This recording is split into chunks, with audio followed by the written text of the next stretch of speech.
Welcome to our channel Rupa's Cooking Studio.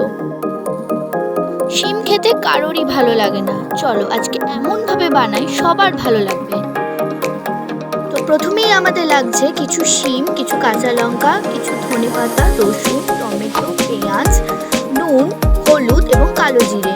এরপর মিক্সিতে ভালো করে ব্লেন্ড করে নিয়ে একটি ফ্রাইং প্যানে সাদা তেল গরম করে তাতে শুকনো লঙ্কা, কালো জিরে একটু নাড়াচাড়া করে তাতে বেটে রাখা শিম দিয়ে অল্প নাড়াচাড়া করতে হবে।